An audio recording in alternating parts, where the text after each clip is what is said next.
Welcome to Deal Nation. We're joined today by Leon Barnes from the Collective Genius. Leon, how are you? I'm great, Michael. Yourself? Yeah, I'm doing really well. Super happy to have you on. Everything that I'm seeing coming out of the Collective Genius, the depth of ideas, the money that the community is generating for the investors is amazing. And I definitely want to dive into some of those stories. But we're going to Sure. start with your story. I know that you are a very experienced investor yourself. I forget the size of your portfolio at this point, but I know you've been doing this for quite a bit. So before we get to Collective Genius, let's get into Leon Barnes a little bit, and then your transition into the mastermind community. I don't know if you want to unwrap that present, Michael. There's a lot there on that one.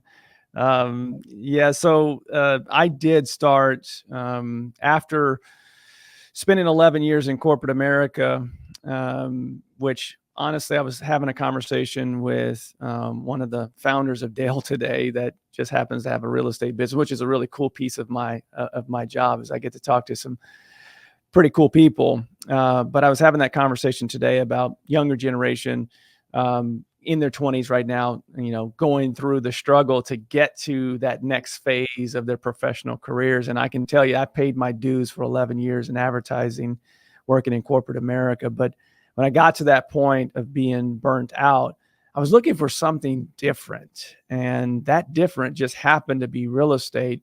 And when I jumped in, flipping was just kind of becoming a thing. In fact, the person I went to work for first in this industry, I actually sold advertising to. And then when he first told me what he was doing, I had no clue what it mean. Hold on, you're an agent? You're selling houses and buy? What do you mean? No, I want to buy them. Oh, so you have a bunch of money? No, but I'm going to invest in these properties and flip them and sell them for profit. I was like, oh, man, that sounds really cool. And then with the HGTVs and those type of shows, I started to understand it more and got more and more interested in it. And by the time I was done with corporate, he had a position for me, and I went to work for him as a COO.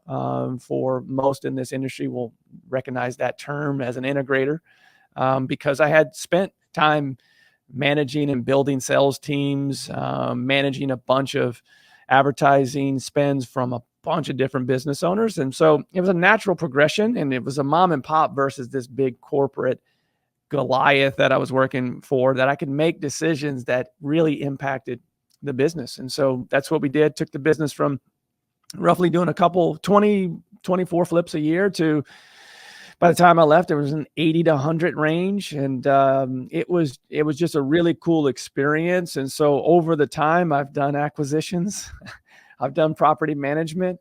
I have shown mobile homes, which is not my favorite thing in the world to do, and be stood up at a mobile home before, mobile home park.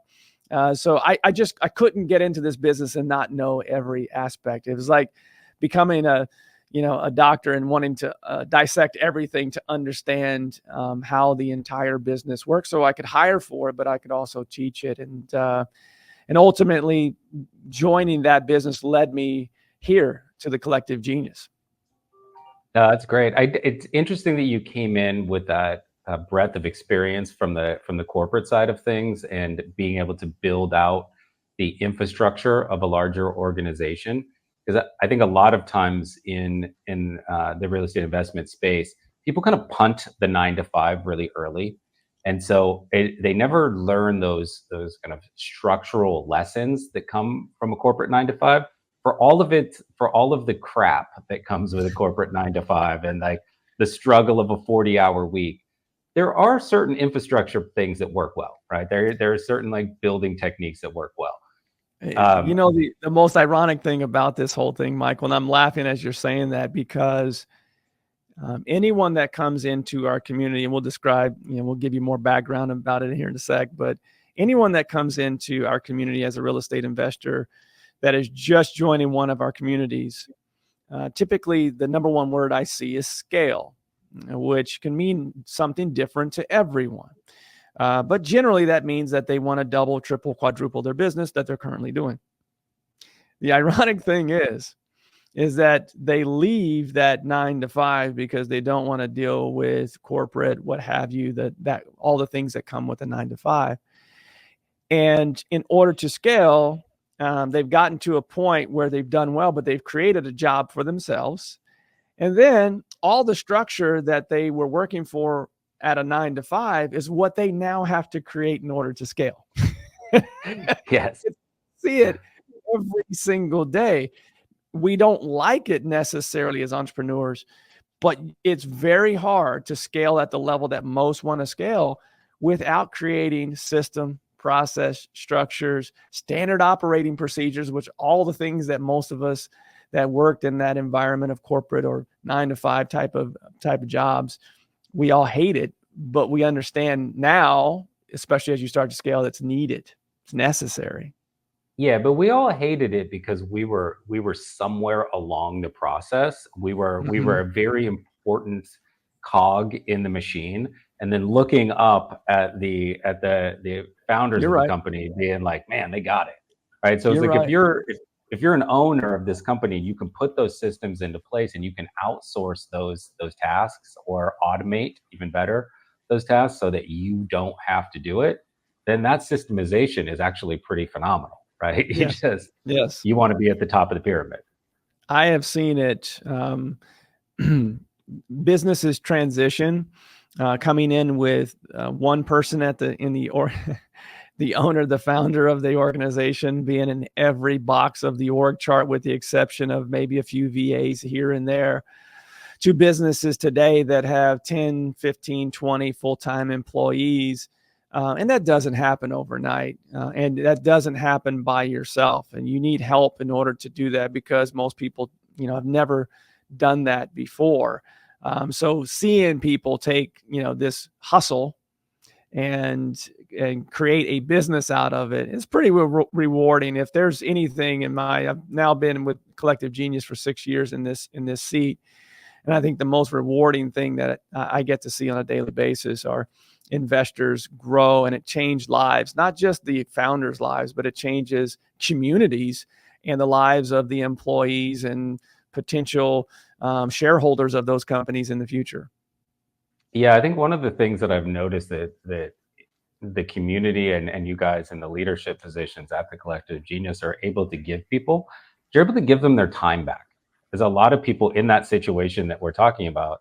They get into real estate investment because they do want to punt the 9 to 5. That's Like right. I don't want that kind of time commitment. I want more freedom of time.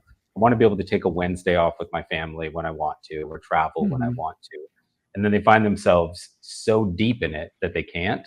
And you guys are able to, through one of the things that you're able to offer is those systems, processes, and scalability that then lets them step back, but now at a much, much higher level of profitability for the business and their lives. Time is, especially as you continue to scale, one of the reasons that I fell in love with this community as a member, joined in 2015. And I remember at the time telling Jason, the founder of the organization, hey, if there's any way I could assist, the time that we joined, it was one group. You had to qualify for it. And I know there were less than 100. I want to say there was like 80 some odd members at the time. The most impressive room I had ever been in, even all the impressive rooms I had been in corporate. But cumulatively, the amount of talent that was in the room blew me away, and they were all willing to help me. And so when you have people that are flipping 200, 300 houses a year, and back then there wasn't a lot of wholesaling, small percentage of deals were actually assigned. Most of it was value add. And we're talking 2015 here. So it wasn't like today's market where ARVs have just gone crazy. And there wasn't any institutions buying at that level, at least. And so there was less competition. But you had to add value, because I remember staging every house because there was just so much inventory available, nice inventory in any market that you were in.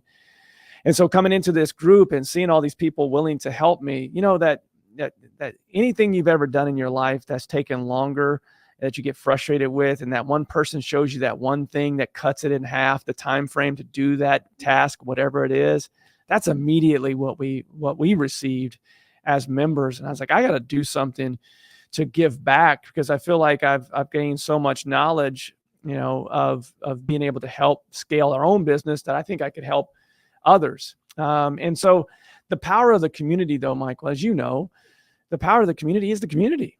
And me, in my role as, VP of membership, is to make sure that I'm bringing always on fresh talent, new talent that are willing to give. That is the key. All the systems and all the processes and all those things that people implement once they get into this group are typically from someone paying it forward in the community, which is the cool Yeah, part about this, is just me being the conduit between the two, right? This is somebody that came into the group that implemented exactly what you are wanting to implement. And they just did it 6 months ago. So it's fresh. They can help you. Here's the connection. You two get together, have dinner, have lunch. And next thing you know, those not only become friends, but also that person that was struggling with something that may have taken them a year to figure out, they've now figured out in a 30 to 60-day window. Yeah, I mean, let's say it again for the kids in the back, right? Like the power of the community is the community.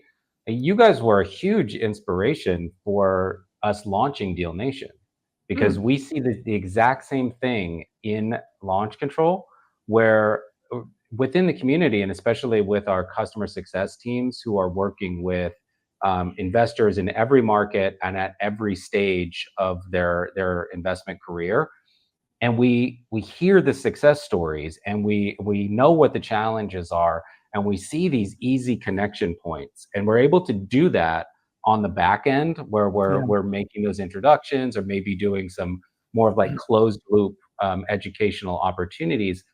But like just seeing the size of the community and the ability or the potential for that community to come together and problem solve within it, within the community itself is massive. And so a big inspiration of Deal Nation was just to bring Launch Control's already really vibrant community closer together and let them problem solve, amongst Well, first themselves. of all, I didn't know that. Thank you for sharing that. I think it's genius, not collective genius, but I think it's genius to do, especially for, the product that you offer and how much I've seen. I mean, we have a ton of members that only got to the level of CG because of your product. So to see, have a community to be able to help each other with, finding and helping sellers, it's really cool to see. And I can tell you that what we have figured out over time, and again, I've been here for 6 years.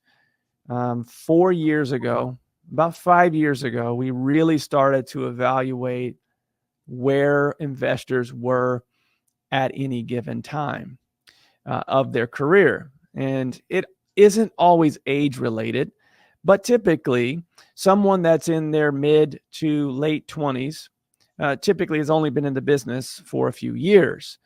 And where they are in their business, they may have a great business, but where they're at in their business today versus the people that have been in the business 15 to 20 years, the same problems that individual has are not the same as someone that's been in the business 15 to 20 years. So putting everyone in a room and thinking that the community is going to be the star is the hard part. Like, that's not going to work. What does work is when you put people, and I know that everybody wants to be in the dumbest person in the room, but it can be a detriment. I've seen it. So being in a room with people that are just slightly above the example I used before, and this is the secret, what I used before of someone that just implemented a system 6 months ago is going to be much easier for them to show you because they're not so far out in front of you. And so that's why we've gone from one community in 8 years, 9 years of this community to now 4 across the board, 400 members from that 2015 that I joined with one group and less than 100. Now 400 plus, is making sure that people, where they are at that given time, they can always ascend up the ladder, right? In fact, I think we've had now 30 total people go from one group to the next because their business is scaled and grown. That is the key part, is making sure that people, it's good to learn from someone that's way out ahead of you, but typically to implement what they've done, it's going to take time and execution, which is usually the biggest difference between the levels. Yeah, I mean, the industry is full and this is highly beneficial. So I mean this in a positive way, but it's has a lot of really focused subject matter expert groups, right? So Agreed. communities that are focused just on, early stage development of your business, or just on the sales funnel processes, or just on the dispo side of things, or transaction coordination, or whatever, right? Like they're taking bits and pieces of the process and being experts in them. You guys are really complex and you cover a lot. So how do you define the collective genius if someone comes in asking, what is it? What's Yeah. the elevator pitch, I guess? So the easiest way to say is we are a peer-to-peer group of real estate investors, and that is any type of real estate investor. Now, over the years, this has been known for the most part as a single family real estate investor group. What's happened over time, especially at our premier and CEO level groups, is those business owners have a foundation of single family, but have gotten to a CEO level seat where they are now true visionaries and have opened up new avenues of their business, whether that be self-storage or multifamily or development. I've seen a lot, the trend I've seen a lot in this community is land acquisition, land entitlement, and either assigning that or developing on it, depending upon the level of the investor. And so what my pitch is today is different than what my pitch was 6 years ago, because I have a group, and it might be micro groups within the community, but at every meeting, when we are doing exercises of connection exercises, we allow people that if you are just a wholesaler and all you are interested in is getting better as a wholesaler, well, there's a room that we have for connection pods that's just for wholesalers in that particular room. And we include land people in that as well, because single family and land wholesalers are very similar. But if the land person wants to go into the commercial development and rehab room and new construction room, more power to them, because they may be a developer of that land. So we make sure that within the community, because it's grown, every niche of real estate is now represented within this group. We have less industrial and commercial. That's growing, but less of it than I'd like at this point. And we'll continue to increase that over time. But any niche, you're going to have opportunities to talk to other people that do that niche. Like, for instance, 2017 was the very first novation presentation ever done in this community, many years before novation became this thing where people were calling themselves the novation person. But that presentation was done by Eric Brewer. He's the only person I ever knew, or the first person I knew to do a novation presentation within this group. People had a 2-3 year head start if they wanted to implement that. Well, now we have rooms dedicated just for those that are 90% of their business is now transitioned to novation. So that has been a major change, where we've made sure that if you're someone that's really niched down and you're only wanting to, grow that niche for right now, then we will make sure that you're around others that are like-minded, that want to do the same thing, while at the same time offering a buffet for everyone if they want to try something or learn about something new, whether that be new construction, development, commercial rooms. We have a commercial call. We have a creative finance call. So we try to give as much value as possible for every niche, understanding that not everyone will take every dish from the buffet. Grab what you need for now. And that's kind of the approach that we've taken over the last few years.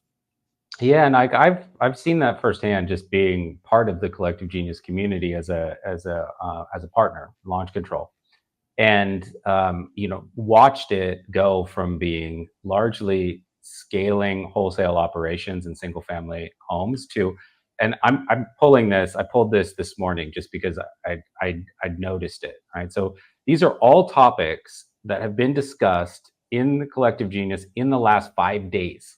All 5 days.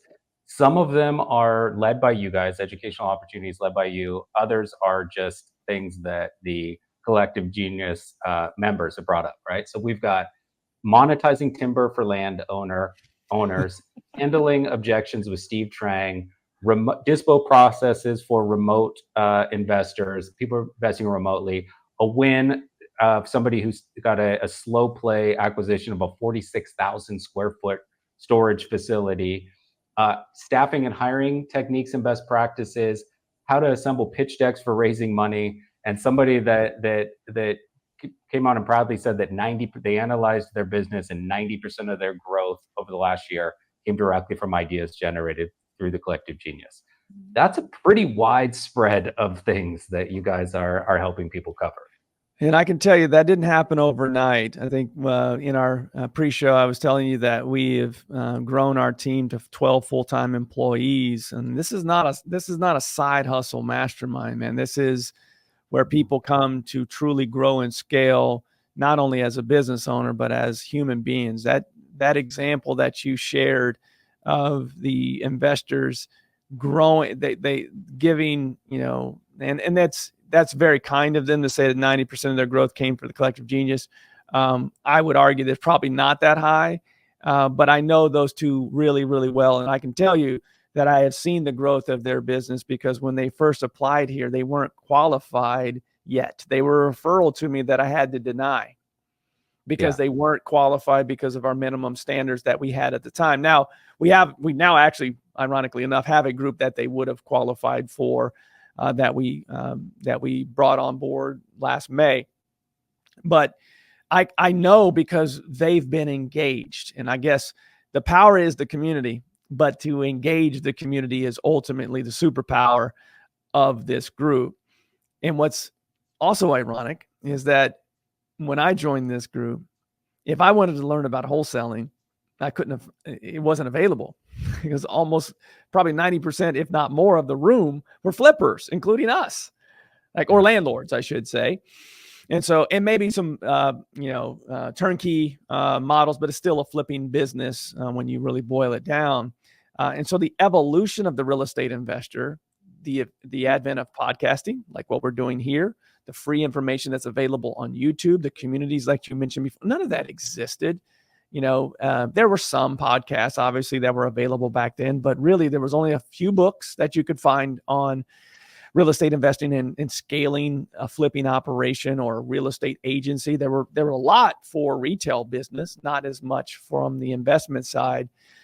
But a lot of that has to do with, Michael, with a full-time team, we are always, every single day, I get connection requests from our members, and I write every single one of them down. And that becomes, and it's not just me, it's also Eli on our team and Jesse on our team and Brian. We all get those from our members because they trust that we're going to have a connection to help them. But I write all those down, and that becomes our training for the week. We do 3 calls a week in between our meetings. I mean, it's like I said before, it's a buffet, and you don't need to grab everything off the buffet, but grab what you need at this point. But it's all taken from either Facebook post or connection requests. So it's with intention. It's not, just us throwing up training calls just to say that we're doing training calls. It's all from member request. Well, coming from, and speaking of like member requests and just member profiles in general, within this growth structure of the community, how much of this kind of new knowledge being brought in, so something like monetizing timber land acquisitions, right? How much of that is people with different knowledge bases and different experiences joining the community versus the community flourishing and then taking those profits and looking for other ways to invest and other ways to grow their businesses? Michael, that's a great question. I would say it's 50-50, only because I've never been asked that question before. But I think it's 50-50, and here's why. We have had members over the last 3 years that have taken a leap of faith with us as members that did not necessarily do what the masses do in this group. So whether that be wholesaling, fix and flip, or fix and hold, land people started joining by the masses because they knew that maybe there weren't a bunch of land or people that do timber and things like that in this group. But what they did know is that this group understands how to scale an operation, and how to get direct to seller. So if you are someone that says, well, I don't want to be a part of a single family group, it's very narrow, just a narrow mindset in general. And so we had a lot of people that said, hey, I'm willing. In fact, I remember having many conversations with real estate investors that were different than our normal avatar. And I would say, I'm going to be very upfront with you. This group is the foundation is based in single family, but we have continued to grow the other niches of this business outside of single family wholesale fix and flip. We never have been just a wholesaling group. Now, I know there are some, but that's never been our avatar by any means. It just happens that more people were wholesaling over the last few years because of institutional buyers, right? So we've had some people say, hey, I'm a self-storage person. I only want to do 1 or 2 deals a year. But I understand that you guys know how to scale a business. From what I'm gathering, I'm going to take this leap of faith because I know that you can help me with getting direct to seller, because it's the same mom and pop person that's selling that self-storage unit that's selling that single family asset. And I know you can help me grow my team. So this is the perfect group for me. So when you're upfront with people and you tell them what your strengths are, then you just need someone to think outside the box a little bit and say, yeah, I'm going to join this group. So over the years, we've had more and more. I've got more land people in this group than I've ever had before. There used to be a couple. Now we've got like 30 that either wholesale land or entitle land and fix and flip or flip land over to buy or develop on it themselves. So that's half of it. And the other half is, you're right, the person that has continued to scale their business said, I've got all these leads coming in for land, and now I have an opportunity because I have enough cash to be able to develop, and I want to start doing neighborhoods. I want to start doing other things. So that, to answer your question, I think it's a good combination of both. Yeah, and I love that. I love that definition of direct to seller, but not industry specific, right? Because like we're seeing a lot we're seeing a lot more interest on the land side at launch control as well, and there are a ton of similarities, right? There's that you're looking to comb through data to find leading indicators, to find groups of people within that space that you can go direct to seller who may be willing to have kind of an off market conversation, right?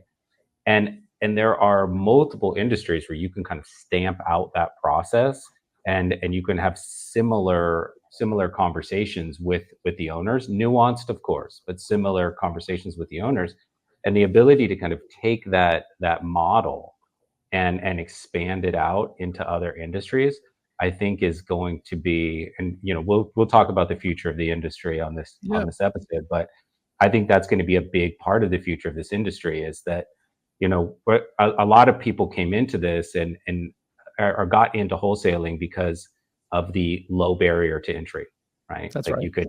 if you could get a deal without much or any money really fronting it, just by knocking on doors and get a couple of wholesaling deals, you can get a little money in your pocket and grow from there, right? But with so many people now being aware of that, right? Like you said, like 5 years ago, nobody knew what it was. I didn't know what it was in 2019 when I joined Launch Control. I was like, wait, so you don't actually have the money. You're just talking to the person, and then you're going to sell to somebody who does have the money. Okay, I got it. Right, but it took me a minute, and I had a question early on, which is, why doesn't everybody know about this, right? Meaning from the seller standpoint, right? Right. They just know that this is an option. Yeah, the tipping point, honestly, is twofold. But the true tipping point date was the day that the world shut down in March of 2020. The day that the NBA and NCAA announced that they were not going to have a season and they were not going to have the NCAA tournament. All of those people that were on the sidelines, that were watching the YouTubes and watching podcasts and had been side hustling with their W-2, now all of a sudden they had this opportunity to work from home a little bit more and had a little bit more flexibility. And they said, what am I waiting for? There's a lower barrier of entry here. And the perfect storm happened. The interest rates were really super low. Everyone wanted a house because now they're stuck in an apartment during COVID, during the pandemic. So everyone wants to buy a house, and institutions were buying like crazy. So you had all these buyers, and most of those buyers didn't know how to get direct to seller. To your point, like if you're not in real estate, you don't know that you can buy a property without an agent usually, right? So there was just this perfect storm where everyone had the opportunity to get off the sidelines. And I can't tell you how many people we have in our community because they took the leap of faith, especially engineers. My goodness, there's so many former engineers that said, you know what, I understand how to put together and develop systems and processes. I'm not maybe the best salesperson, but I can teach myself how to do that, a la Steve Trang, former engineer that taught himself how to sell. Yeah. And so those are with products like your software, to be able to get direct, to a seller. The barrier of entry was minimal, and there's a lot of people in this group because of your platform and the perfect storm that was COVID that allowed people to get into this industry. Yeah, I mean, launch control is a good example, right? Because launch control is a text engagement software. And a lot of what we teach in terms of using the drip automations in a way that delivers value, of engaging, using text to drive to an actual phone conversation with the seller. These are text engagement strategies that are not just relevant to real estate investment, right? They can be relevant to land investment. They can be relevant to small business owners reaching out to their clientele. They can be text engagement is just a great way to communicate, either B2B or B2C. So if you have that skill set, if you have that ability, then you can stamp that skill set out into other industries and find success with minor adjustments. And I think that's what a lot of people in the collective genius are doing, is they're taking that skill set that they've honed within real estate investment, and especially in the wholesale fix and flip space, and now they're finding these near parallel examples and finding that skill set transfers. I'll give you a perfect example of that. So the investors that you mentioned that attributed 90% of their success to one of the communities within the collective genius, they attributed 2 presentations with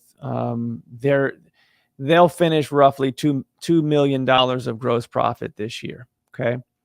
Yeah.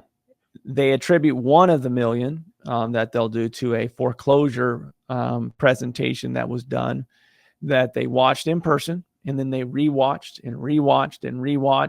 and implemented every strategy that was shared during that presentation. That will equal $1 million of gross profit for them this year. Fast forward to a couple meetings. There's 3 meetings a year in that select level group. I think it was 2 later, there was a gentleman out of North Carolina that did a great presentation on monetizing land leads, specifically from texting and cold calling. And this group, their main strategy of getting direct was texting. And they remembered getting all these land leads, and they were just throwing them away. They watched this presentation. One of them had a commercial background already with zoning and permitting and all of those things. Said, hey, I already have this knowledge. I'll just implement this particular strategy. One of the land leads that came in like 2 weeks later, I don't remember the time frame, but it was shortly after that presentation.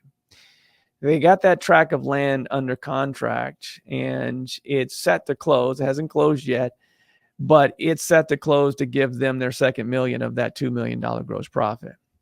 Amazing. Just from 2 presentations, their whole entire business model, just the primary foundation of their business now is set with 2 revenue streams: foreclosures and land, monetizing land leads.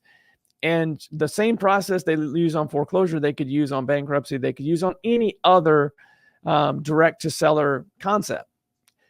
It's a great example of how coming to a community, watching something that someone does and say, hey, I don't need to do everything, but I know I can do that, grab that and add it to my business. Texting, specifically getting leads and understanding how to monetize them. If you don't know how, You need to be in some type of community to be able to understand what's possible with those potential leads. That's a good example. Yeah, and something I see happen a lot, like within the collective genius and also within the launch control community, is in the beginning, if you're just getting started with wholesaling, you might need to JV a couple of deals, Sure. especially in a new market, right? But there comes a point when JVing deals becomes just really profitable partnerships, right? And so I'll see posts all the time in the collective genius of something like, I've got a $50 million opportunity in South Beach, looking for additional investors. Here's the specifics, right? And That's so you have right. this opportunities coming through these communities to A, get involved in some great partnership opportunities, but B, learn from those partnership opportunities, That's right? right. Because it might be something where you have the money to get involved, you have the interest, you don't know the processes behind it. You can run the next one solo. That's man, goodness, that's great advice. There's so many things that you may not know, but partnering with someone, just a mentorship of walking you through that process. I'll give you another example of that. The same person that did the land entitlement presentation, another member watched that presentation and say, "Hey, I've got this land, this tract of land I've been looking at that the city has it has listed." And I don't know what to do with it, but I know there's money to be made there. Can you take a look at it with me? So he looked at it and said, "Hey, I'll make one phone call, and I think I could potentially get this sold to a builder." He made one phone call. The builder said, "I'm absolutely interested." They locked it up, got it under contract. They had to put a little bit of money to get the land entitled. But as soon as they got it entitled, the builder purchase it. So there was a JV there for the relationship of I'll walk you through the entitlement process for this percentage, and we'll split whatever that percentage was. But that's one member saying, "I don't know how to do this. You do. Help me. We'll do this deal together." But I know there's money to be made. Now it took the one investor, the brain power to say, "Hey, I know something's there, but I don't know what to do with it. But I know that person does after watching that presentation." That's the power of, even if you're a new investor. I know, man, I talk to a lot of investors like, "I don't want to go to my local REIA. There's just all these newbies down there. Can't learn. Everybody's picking my brain." I promise you, there's levels to this, and you have to start somewhere, and everybody in that room could be of value to you in the future if you open up your mind and allow for that. Until you get to a higher level where you can get in higher level rooms, there's always value, because some of those people that are newbies, you could be their JV partner that really all you have to bring is your knowledge to the deal. And guess what? You get basically free money for your knowledge. Instead of them picking your brain, they're now giving you an opportunity to share your wisdom for money, for a deal, for an opportunity. Yeah, there's so many just like fractional opportunities to profit that don't require a ton of time. Like that That's why I example love this that business. That's right, like why that example I you just love it. give. Imagine trying to learn that on YouTube University and then make your contacts and then it would take months of time equity to maybe get to the point that a single phone call solved, That's right? right. So yeah, it's an amazing opportunity, and it just goes to show that, and when you get into the right communities and you, like you said, you kind of put ego aside and make that call, a lot of wins can come from that. It's why, I wanted to be on this side, because I saw the power of community. And back then, there weren't any other communities when I joined this group. There were none that existed in this space. And I remember, so, and I don't, if I'm a real estate investor, why would I not want to be in this group? Because it just takes one conversation. I remember we were stuck at doing 4 to 5 deals a month. We were just stuck. And we thought we were spending a lot of money on advertising at the time, which we were for that period of time.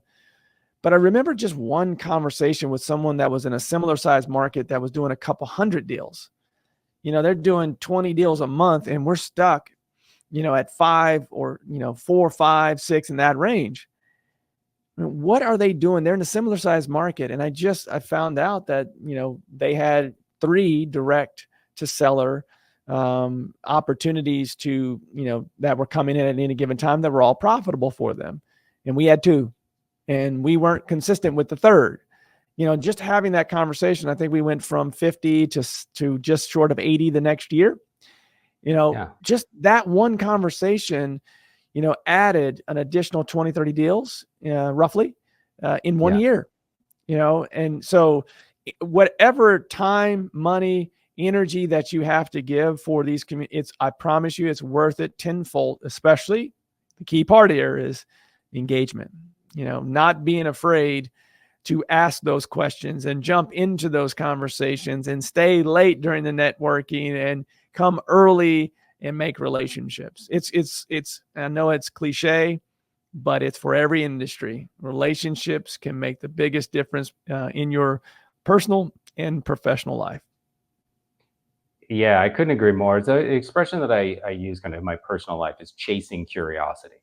So if you're curious about anything in the real estate space, and you have these communities where you can get answers from a person, you can have that conversation and learn from their real world experience.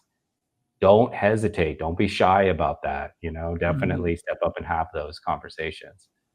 I want to ask you, because obviously a lot of a big portion of the collective genius community also utilizes launch control for their business. There's another portion of the launch control audience that's going to hear this and think, yeah, I've been on the fence about joining, but I'm ready. Like, I'm at that point where what they're talking about of scaling up and systems and branching out into other direct to seller opportunities. I'm ready to go there, right? But there's also a portion of the audience that's listening and going, man, I'm just trying to get my first couple wholesaling deals. Like, I don't want to talk about timber. I don't want to talk about 46,000 square foot storage facilities, but the power of community is undeniable. So if they're not ready for the collective genius yet, if they're at that stage, how do they leverage community? Locally, there are a ton of good REIAs, more so than today than I can remember. A lot of times, because the people that are in this group are the people that are running those REIAs in those cities across the United States. So I have seen the quality of local REIAs go up. I mean, you want to be around people that are doing the business, not talking about the business, doing the business. In addition to that, I have coached basketball for a very long time. Michael, you and I have had this conversation before, and it's all youth basketball. But I can tell you that if you're serious about something, I don't care how good you are, how proud you are, coaches need coaches. So if coaches need coaches, then you as an investor could use a coach to help you. But I would encourage you to find a mentor coach relationship of someone that has either done the business or currently, more importantly, I think currently doing the business is super important.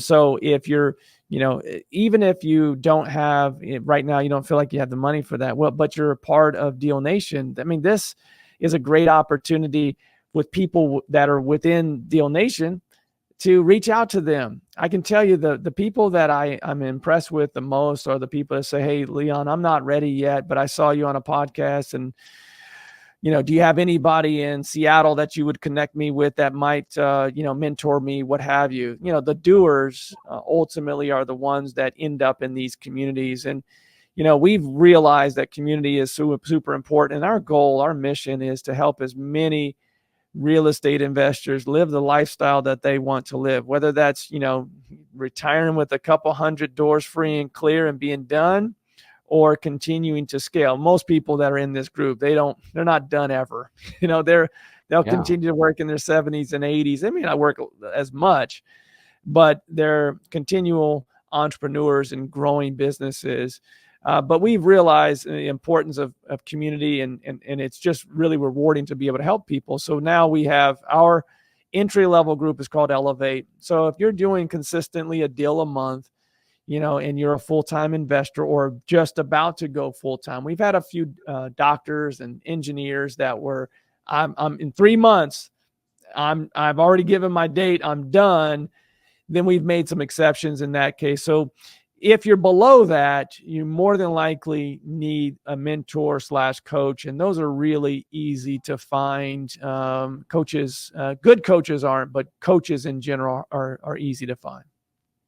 Yeah, yeah, definitely. And I think you mentioned this, like somebody who's really active in the business now, right? Yes. Because Yes. we've seen, especially in maybe the last 6 to 8 months, of pivot points, things that are changing a bit, right? So I do want to talk about that a little bit and see kind of what you see in that crystal ball sense of what's coming down the pipe for real estate investment, and how communities can work together to navigate that. Yeah. Earlier, I had mentioned how everything that we do presentations on, quarterly event presentations, our meetings are all driven around what we think the pulse of the group, where the puck is going, not where it is today. And a lot of times that comes from, the feedback that we're seeing in the chats, but also, connection requests that we're getting on a daily basis. I think the biggest thing, and that we just covered this in our June meeting, and it'll continue to be a part of real estate investing for the significant future, is regulations. I think being a part of a community, to know that there are now, and I learned this at our June meeting, to know that there are 49 states that have either passed legislations or are getting ready to pass legislation in regards to wholesaling. I didn't know it was 49 of the 50. The only state that didn't at that time, and may be different now, was Utah, which I was surprised by, because Utah is one of those states that we have a lot. Salt Lake is a very competitive marketplace. But I was surprised, to hear that 49 of the 50, because I knew there were a lot of cities and states and that had passed legislation. But things like that, you want to be privy to. That's a big thing for us. We're always working to make sure that our investors know where the puck is going and not where it is today. So anytime that we see something that is a potential threat to our mission of our community, which is to make sure that we allow our members to live the lifestyle that they want to live and help them continue to grow and scale as human beings, but also as professionals, then we're going to bring that to the forefront and bring in experts. Typically, like every December, we have from here on out, and we have consistently for the last 5 of the last 6 years, we've had individuals come in and talk about, give us a crystal ball of where the market, for what you're seeing right now, where it's going. So, and quite frankly, most of those, give a 6-month outlook, but give us some knowledge to where we should be shifting if shifts need to happen. I can tell you right now, value add is super important. I can also tell you that institutions are starting to look and open up those buy boxes a little bit more that they hadn't been over the last few years. And that's just from conversations and chats that I've had with our membership base, that you're not going to get that in a local REIA. You may get local information, but you won't get that from a nationwide perspective of what's coming down the pike. Regulation is the biggest thing, the biggest threat, in my opinion, if you're only a wholesaler. But You're going to have to what find a level? way to offset that. But what level of threat, right? Because in this industry, since I've been involved since 2019, there's every year the sky is going to fall for some Of reason course. or another. Of Every year the course. sky is going to fall, and the sky never does, right? Yeah. It's still up there, still in place. So what is the threat level really about some of these regulations that are coming down the pipe? I think if you are not, like, South Carolina is serious about the regulations that they just put in place. Again, based upon, I don't do business there, but based upon the what the members have told me in that particular area. fines and shutting down businesses and things of that nature if you're not complying to those regulation changes, I think are serious.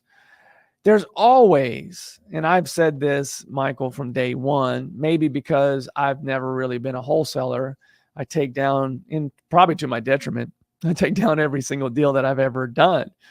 So, I don't see that as big of an issue because, if you buy the asset, in most areas, it's not a regulation issue.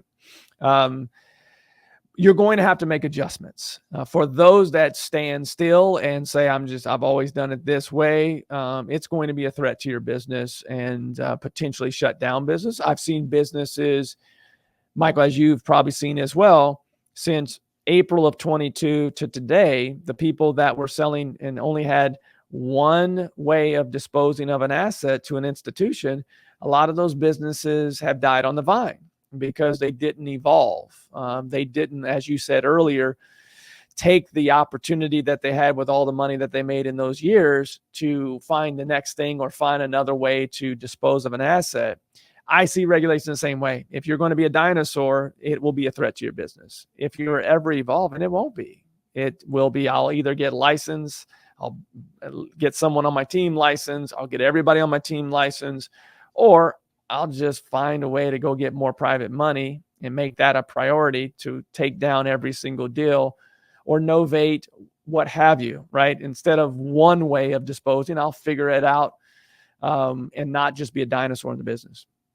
Right. But those adjustments that you're talking about, you don't have to go, it's not like you have to go to law school, right? Like these are low level or small incremental changes that you can make to your business in order to comply with these regulations. I tell me if I'm oversimplifying this, Sure.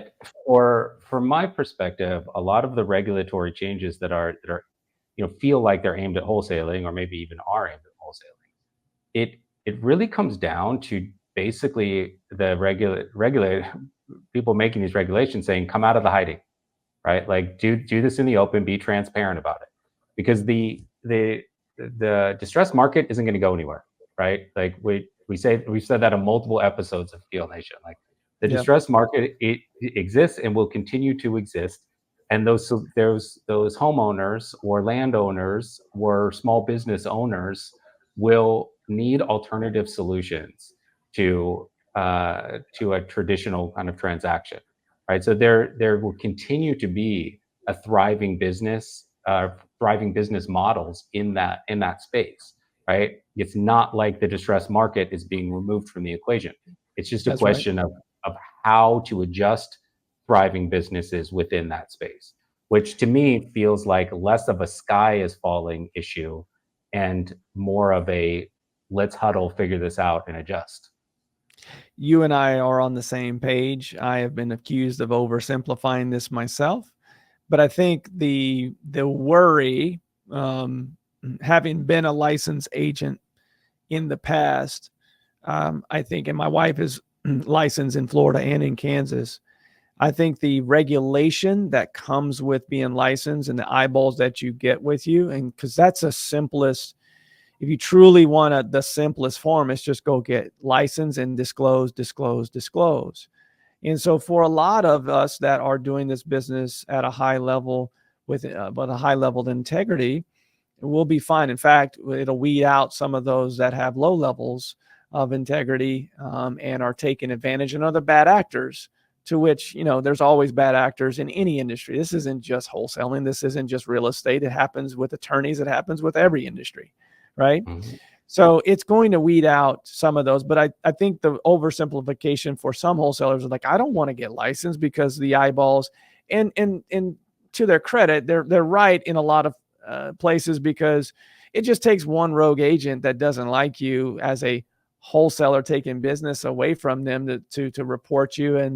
And states, it varies by state. I've had some letters for taking down every property that we've taken down before, and an agent be upset with us and get a licensed a letter So I think that's probably some of it where it's coming from, the oversimplification for it.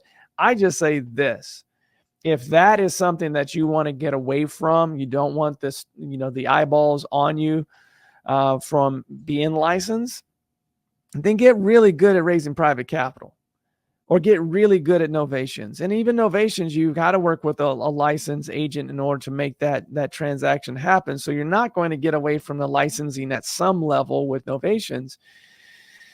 So I've seen a lot of people get really good at novations, and private money it's not, I'm not going to tell you that it's something that happens overnight, but I get really good at raising capital to take these deals down if you truly want a more simplified process where you don't have those eyeballs on you. Because you can't stop me from, Michael, if you have a home and you're in a distressed situation and I offer you X amount for it and you agree, there's no regulation I've ever seen that stops us from making that transaction. Yeah, exactly. And you said, gave the example of realtor relationships, right? This is, again, step into the light, right? Because a lot of investors that I know of have really great working relationships with licensed agents in their market, and they both profit from that quite a bit, right? So they're removing the competition, and instead they're working in that kind of cohesive way where they're both going to profit. The wholesalers are getting potential deals that we're going to go down to a expired listing situation, and they ended up taking down the deal and helping out the realtor, or they couldn't get the margins that they wanted, and the realtor took over, gave them a fee for an assignment fee for it. So there's a yeah, I think I used the expression fractional profitability, right? There's tons of fractional profitability just by developing those relationships. So I think there's about 800 rabbit holes that we go down that are similar on that similar path. But it's if there's a deal to be made, there's a way to profit from it, basically. I can tell you that every realtor relationship that I've ever made in the past, I have understood if someone was open to working with me or not, just based upon me being a real estate investor. And that's like in anything in life. I realize that not everyone is going to be my friend, but if I have 100 realtor relationship conversations and 10 of them turn into friends of my investment strategy, I realize that, those other 90 I may not do business with, but guess what? There's another 200 that I can go talk to that are going to eventually, there's going to be a win-win. When I joined this organization in 2015, the Collective Genius had exclusivity for our markets, 1 per million. And we still have some markets where we've had people for 12 years that still have that first right of refusal. It's less today than it ever has been. Why?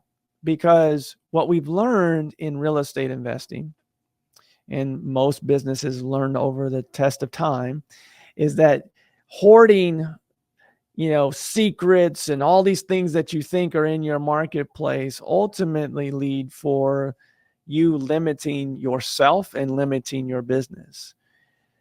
The ones that are looking at people less as competition and more as collaborative are the people that continue to grow and thrive, and honestly are typically the happiest people that I know. So if you're getting into this industry and you want to hoard all this information and all these other things and not build relationships, it'll be a very lonely journey for you. And those are the people that, more power to you, but typically are not good for communities like ours, because you're not wanting to grow, and because you can't really grow without the help of others. I think I've learned that in my life really well, that most relationships in my life have helped me, and I hopefully have helped them at the same time continue to go up the ladder of life. Yeah, no, I think that's fantastic advice. I couldn't agree more.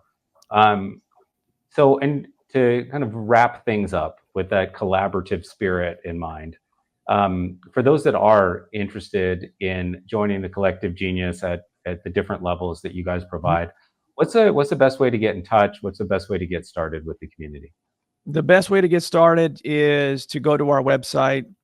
It is thecollectivegenius.com because the collective genius was gone. But so thecollectivegenius.com. On there, the 3 of the 4 levels are there, and the 3 that apply to most people. The 4th one is so new that it's not up there yet, but the 3 are there.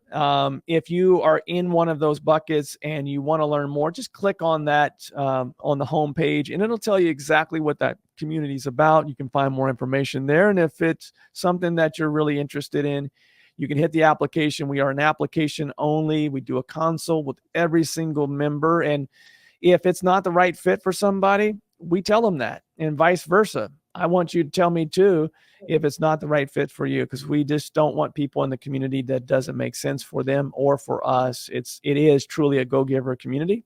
And so all the information that they would need is there. And we're launching officially next month our own podcast. So I'm excited about that because it's been a long time coming. We've been kicking the can and pushing it. So we'll have a lot of our members in the future, including you, Michael, on our podcast as we roll it out here next month. I'm super excited about it because I'm a broadcast journalism major, and I haven't been behind a microphone and in front of a camera for a podcast or anything like that in a long time. So I'm excited for it. Awesome. Really looking forward to that. So the Collective Genius, we'll put the links below for anybody listening in. It'll be in the episode description. And then, yeah, if you guys talk to Leon and his team and it's not a good fit for you right now, then, please listening to this episode. I'm sure you've gotten how important community is and how powerful that can be to growing your business, leveraging those relationships, not being shy, reaching out, and just finding the profitability in every deal via those relationships. So, I hope everybody who's listening is able to kind of start to apply that as much as possible to their businesses. Me too. And if we can be a resource to you, that there's plenty of information out there on YouTube with the Collective Genius, our members. There's tons of information that's available. And I want to thank you, Michael, because there's a lot of Deal Nation members and Launch Control users that are within our community and have been referred to us by you guys over the years. And I can tell you that, my goodness, 5-6 years ago, I can tell you that what you guys do wasn't a strategy. And to see as many people rely on your strategy to grow and scale the business, you should be very proud of what you guys have grown at launch. It's really cool to see. Oh, thank you. Really appreciate that. All right. Well, Leon, thank you so much for coming on. Enjoy the rest of your afternoon. And yeah, I'm looking forward to joining you on the new podcast. Yeah, can't wait. Thank you. All right. Talk soon.